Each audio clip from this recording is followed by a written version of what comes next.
شہر رمضان الذی انزل فیہ القرآن، یہ رمضان کا مہینہ وہ مہینہ ہے کہ جس میں اللہ تعالیٰ نے قرآن نازل فرمایا۔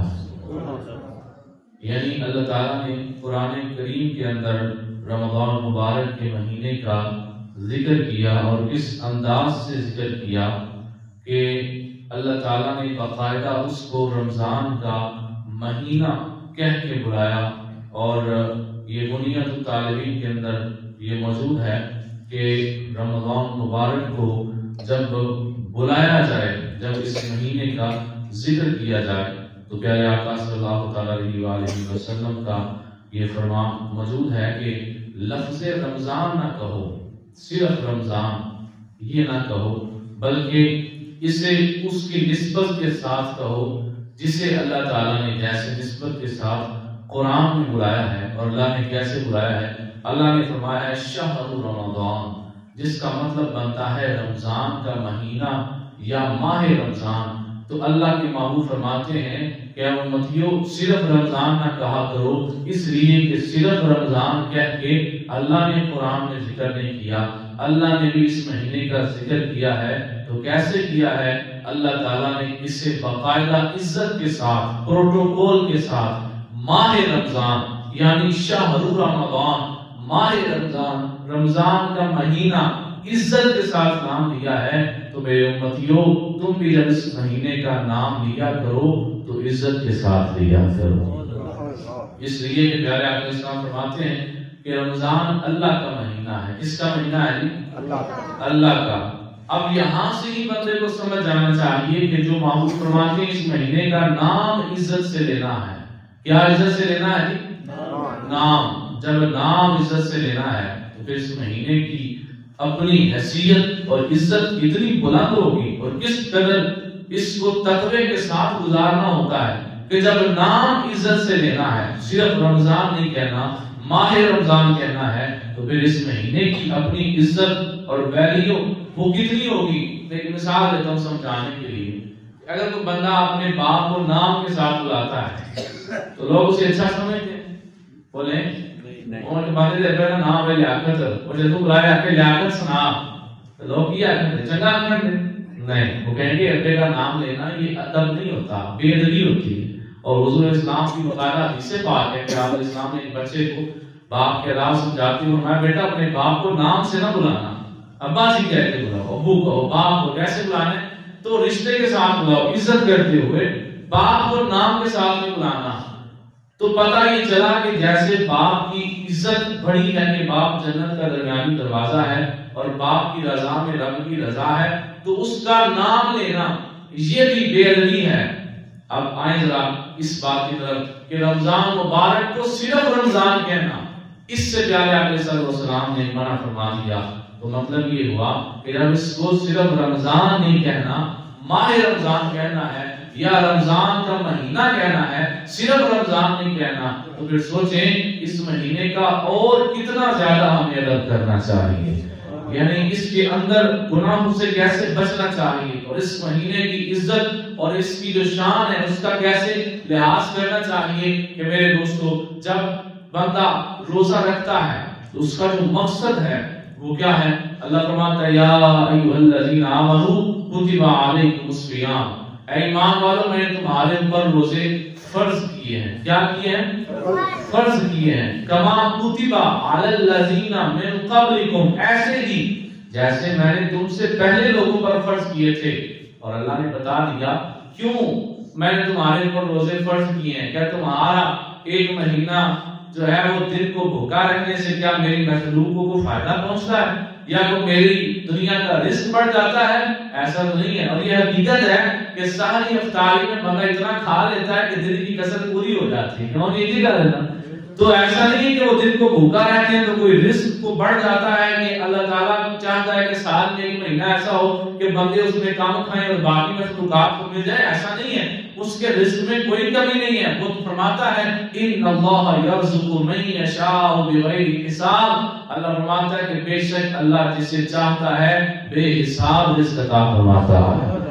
وہ تو گنتا ہی نہیں، گن کے نہیں اقبال کہتا ہے توڑ دیا تسبیح کو میں نے اس خیال سے کیا گن گن کے اس کا نام لوں جو بے حساب لیتا ہے. تو اس کے لیے تو یہ گننا اور جو ہے وہ گن گن کے سب کو پورا کرنا یہ تو اس کے لیے معاملہ نہیں ہے. تو اس نے بتا دیا کہ کیوں میں تمہیں یہ حکم دیتا ہوں کہ جو ہے وہ روزہ رکھا کرو. اللہ نے ساتھ ہی فرما دیا کما کتب علی الذین من قبلکم, جیسے تم سے پہلے لوگوں پر روزے فرض کیے تھے. مقصد کیا ہے؟ اللہ فرماتا ہے لعلکم تتقون, میرے بندو مقصد یہ نہیں ہے کہ میں نے کوئی روٹی بچانی ہے تم سے, میں نے کوئی دنیا کا اناج بچانا ہے تم سے کہ تم بھوکے رہا کرو. نہیں, اللہ فرماتا ہے میں تمہیں اس لیے روزہ رکھنے کا حکم دے رہا ہوں لعلکم تتقون, تاکہ تم پرہیزگار بن جایا کرو. پرہیزگار بننا یہ مقصد ہے روزے کا, کہ اللہ فرماتا ہے کہ میں چاہتا ہوں تم پرہیزگار بن جاؤ. روزہ کیسے پرہیزگار بناتا ہے؟ ایسے بناتا ہے کہ بندے نے روزہ رکھا ہوتا ہے, بالکل اکیلا وضو کر رہا ہوتا ہے, کلی کرنے کے لیے پانی منہ میں ڈالتا ہے. اب ساتھ بیٹھا بندہ وضو کرنے والا وہ نہیں جانتا کہ اگر یہ آدھا پانی پی لے اور آدھا باہر نکالے کیا ساتھ والے کو پتہ چل سکتا ہے؟ نہیں, وہ چاہے تو پی سکتا ہے لیکن وہ اکیلا ہونے کے باوجود پیتا نہیں ہے. کیوں؟ کیونکہ وہ جانتا ہے کہ میں نے روزہ رکھا ہوا ہے اور میرا رب مجھے دیکھ رہا ہے. تو یہ جو بندے کا جذبہ ہے کہ رب مجھے دیکھ رہا ہے, اللہ فرماتا ہے کہ یہ مقصد ہے تقوی کا کہ میرے بندے تیرا میرے ساتھ ایسا تعلق بن جائے کہ تجھے ہر وقت پتا ہو کہ میرا رب مجھے دیکھ رہا ہے. تو روزے کا مقصد ہے تقوی. کیا مقصد ہے؟ تقوی, پرہیزگاری. تو اس وجہ سے اللہ تعالیٰ نے روزے فرض کیے. اور رمضان مبارک کا جو مہینہ ہے اس میں ایک تو ہمیں روزے کی طرف سے تقوی مل رہا ہوتا ہے, ایک یہ فائدہ ہوتا ہے نیکیاں کرنی آسان ہو جاتی ہیں. اور دوسرا جو شیطان ہے اسے اللہ جکڑ دیتا ہے, اسے باندھ دیتا ہے اور اس کو آزادی نہیں ہوتی گھومنے پھرنے کی. جیسے عام دنوں میں اس کو آزادی ہے, ایسے میرے آقا صلی اللہ علیہ وسلم نے ارشاد فرمایا کہ شیطان بندے کی رگوں کے اندر دوڑ لیتا ہے. اتنی اس کو اللہ نے طاقت دی ہوئی ہے کہ وہ بندے کے جسم کے اندر, رگوں کے اندر شامل ہو جاتا ہے, سوچ کے اندر شامل ہو جاتا ہے. لیکن جس وقت رمضان مبارک کا مہینہ ہوتا ہے اس وقت اسے اللہ جکڑ دیتا ہے. اچھا, جو شیطان ہے, جو برائی کی قوت ہے, جو برائی کی طرف کھینچنے والا ایک خیال ہے, اسے اللہ نے جکڑ دیا ہے. اور تمہارے لیے اور آسانی کیا کرتی ہے کہ تمہیں روزہ دے دیا ہے. روزہ رکھ کے ہر لمحے بندے کو پتا ہوتا ہے کہ میں نے روزہ رکھا ہوا ہے, میں نے پانی نہیں پینا, میں نے کھانا نہیں کھانا, میں نے جمع اپنی عورت کے قریب نہیں جانا. یہ چیزوں سے ہر وقت پتا ہوتی ہیں جو اسے پرہیزگار کرنے میں مدد کرتی ہیں. اب یہ دونوں اتنے بڑے اللہ تعالیٰ کی طرف سے ہمارے لیے مواقع بنا دیے گئے. اس کے باوجود بھی اگر کوئی بندہ رمضان میں پھر بھی, رمضان مبارک کے مہینے میں پھر بھی وہ بندہ گناہ کرتا رہے, پھر بھی وہ جو ہے وہ نیکی کی طرف نہ آئے, تو اس کے لیے میرے آقا صلی اللہ علیہ وسلم کی حدیث پاک آپ نے سنی ہوگی, منبر کی 3 سیڑھیوں پر قدم رکھتے ہوئے فرمایا آمین آمین آمین. فرشتوں نے, صحابہ نے پوچھا حضور ہم نے تو کوئی دعا نہیں کی, آپ نے آمین کیوں کہا؟ میرے حضور فرمانے لگے اس لیے کہ تمہارے سامنے آمین تو میں کہہ رہا تھا لیکن دعا سارے فرشتوں کا سردار جبریل امین مانگ رہا تھا. اچھا, دعا مانگنے والا فرشتوں کا سردار ہو, فرشتوں کا سردار ہو, اور آمین کہنے والے رسولوں کے سردار ہو, بتائیں دعا قبول ہوگی کہ نہیں ہوگی؟ ہوگی. اجابت کا صحرا, عنایت کا جوڑا بلند بن کے نکلی دعائے محمد. اجابت نے جھک کر گلے سے لگایا پڑی ناز سے جب دعائے محمد. اللہ کہتے ہیں حضور کی دعاؤں سے وقت قبول ہو جاتی ہے. تو وہ 3 سیڑھیوں پر قدم رکھتے ہوئے کیا فرمایا تھا؟ ایک پہ رکھا تو کہا کہ اس شخص کی ناک خاک آلود ہو. پنجابی میں ترجمہ کرا دینا ہے اپنا کہ خدا بیڑا غرق ہو جائے. ہمارے یہاں یہ جملہ بولا جاتا ہے. اردو میں جو ہے وہ یہ کہا جائے گا کہ اس کی ناک خاک آلود ہو جائے, یعنی وہ بندہ بیڑا غرق ہو جائے, بست ہو جائے, ککھ نہ رہے. کون سا بندہ کہ جس کے سامنے پیارے آقا صلی اللہ علیہ وسلم کا ذکر ہو اور اس کی زبان پہ درود نہ آئے. ایسا کیوں ہوتا ہے کہ اس کے سامنے اس کے نبی کا ذکر ہوا, اس کی زبان پہ درود نہیں آیا؟ دوسرا کیا فرمایا؟ دوسرا فرمایا کہ اس کے والدین اس کے سامنے بڑھاپے میں پہنچ گئے اور اس نے ان کی خدمت کر کے جنت نہ لی, تو وہ بھی بندہ جو ہے وہ تباہ و برباد ہو جائے, ناک خاک آلود ہو جائے. اور تیسرا وہ بندہ جس کے زندگی میں رمضان کا مہینہ آیا اور اس نے قدر نہ کی اور جنت حاصل نہ کی, اس کی بھی ناک خاک آلود ہو. اب ایک سائڈ پہ اللہ نے نیکیاں کرنا آسان کر دی ہیں, شیطان کو جکڑ دیا ہے, تمہیں روزہ دے دیا ہے جو ہے ہی ایک نیکی کی قوت. روزہ اتنی بڑی قوت ہے کہ تیرے سامنے دنیا کا سب سے مہنگا گوشت پڑا ہوا ہوگا، پکا ہوا، تو ہاتھ بھی نہیں لگائے گا، پتہ ہے کہ میں نے روزہ رکھا ہوا ہے۔ اتنی بڑی قوت ہے روزہ جو کہ بندے کو برائی سے روک لیتا ہے۔ اس قدر اللہ نے رحمت فرما دی کہ ادھر برائی کی قوت شیطان اسے جکڑ دیا، ادھر نیکی کی قوت روزہ اسے اتنا مضبوط کر دیا کہ بندہ اکیلا بیٹھا بھی روزے رکھے ہوئے وہ بندہ کھانا نہیں کھا سکتا۔ اس کے باوجود اگر کوئی بندہ پھر بھی رمضان مبارک کی قدر نہ کرے تو پھر اس کے لیے فرمایا کہ اس کی ناک خاک آلود ہو جائے کہ جس کے سامنے رمضان مبارک کا مہینہ آیا اور اس نے قدر نہ کی۔ اور آئیے ذرا بخاری مسلم کی حدیث پاک میں آپ کے سامنے رکھنا چاہتا ہوں جس سے آپ سنیں گے تو آپ کا دل خوشی سے محک اٹھے گا۔ میرے بات فرماتے ہیں کہ رسول اللہ صلی اللہ تعالی علیہ وسلم کیا فرماتے تھے؟ وہ کہتے ہیں اجود الناس بالخیر، کہتے ہیں کہ سرکار صلی اللہ تعالی علیہ وسلم نیکیوں کے معاملے میں تمام لوگوں سے زیادہ سخی تھے۔ اتنا کھلا دل نیکیوں کے معاملے میں کسی کا نہیں تھا جتنا پیارے آقا علیہ السلام کا تھا۔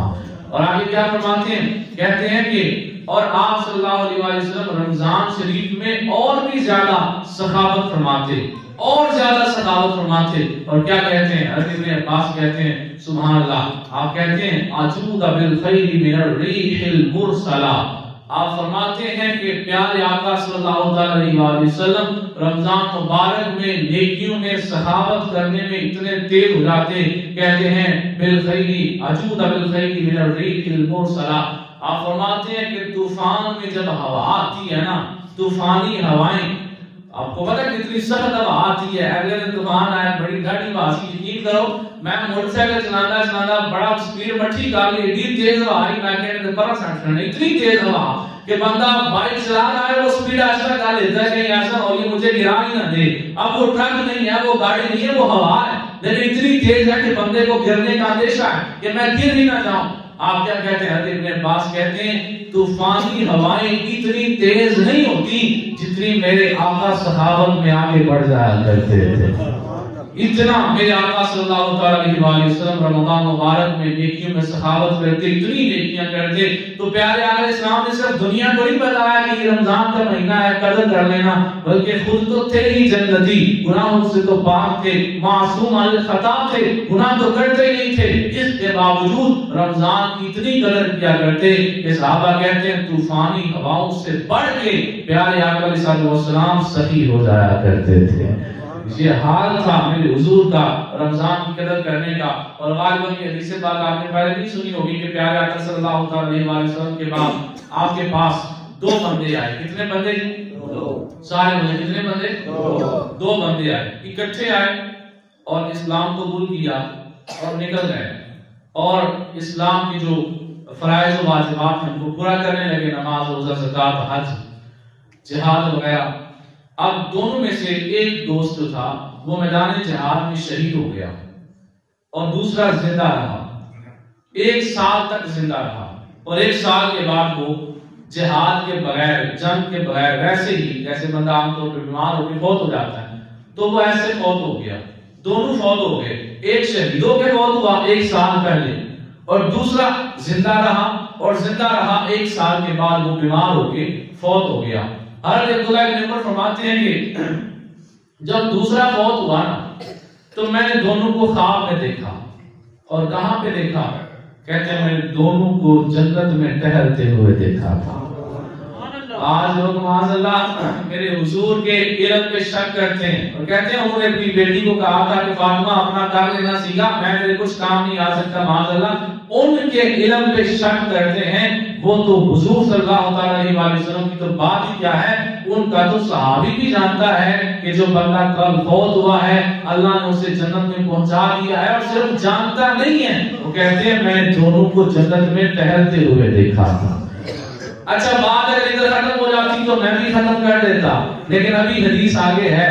آگے کیا ہے؟ وہ کہتے ہیں میں نے دیکھا کہ ایک کا مقام بلند ہے اور دوسرے کا ہے وہ بھی جنتی، لیکن تھوڑا سا اس کا مقام اس سے نیچے ہے۔ اب آپ کے ذہن میں آیا ہوگا شہید کا مقام بلند ہوگا، شہید کی شان بڑی ہے، اور دوسرے کا مقام جو ہے وہ ذرا اس سے کم جو ہے وہ کم ہوگا، شہید کا زیادہ ہوگا، لیکن نہیں، معاملہ الٹ تھا۔ وہ کہتے ہیں میں نے دیکھا کہ جو شہید ہے وہ تھوڑا سا نچلے مقام پہ ہے اور دوسرا جنت میں اور اونچے مقام پہ ہے۔ ہیں دونوں جنت میں اور جنت کی نعمتیں کھا رہے ہیں. اٹھے سو پیارے آقا صلی اللہ علیہ وآلہ وسلم کی بارگاہ میں پہنچے. یا رسول اللہ صلی اللہ علیہ وآلہ وسلم، یہ جو بندہ یہ چند دن پہلے فوت ہوا ہے، آپ کو یاد ہے یہ دونوں اکٹھے آئے تھے، وہ جو فلان غزوے میں شہید ہوا تھا فلان جنگ میں، یہ دونوں دوست اکٹھے آئے تھے اور انہوں نے اکٹھے آ کے کلمہ پڑھا تھا، اسلام قبول کیا تھا، آپ کو یاد ہے؟ فرمایا ہاں یاد ہے. تو کہتے ہیں یا رسول اللہ میں نے دیکھا ہے، جنت میں دونوں کو دیکھا ہے، اور وہ جو شہید ہے اس کا مقام جو ہے وہ دوسرے سے تھوڑا سا نیچے تھا، اور جو ویسے فوت ہوا تھا 1 سال کے بعد وہ اس سے بھی بلند مقام پہ تھا. تو وجہ کیا ہے؟ آپ یہاں پہ پھر کہنا چاہتا ہوں، اگر میرے حضور کو یہ علم نہ ہوتا تو حضور فرماتے چھڑ خواب دیے اللہ نے چھڑ پڑا، تو اہمیت دینے لگے ہیں خواب دیے اللہ نے چھڑ پڑا. لیکن میرے آقا صلی اللہ علیہ وآلہ وسلم نے جواب دیا. اور صحابی کا بھی کیا کمال عقیدہ ہے نا، رات کو خواب آیا ہے اور وہ اٹھ کے حضور سے پوچھ رہے ہیں حضور میں نے دونوں کو جنت میں دیکھا ہے، یہ بتائیں کہ ایک کا درجہ بلند ہے دوسرے کا کم ہے، تو ایسا کیوں ہے؟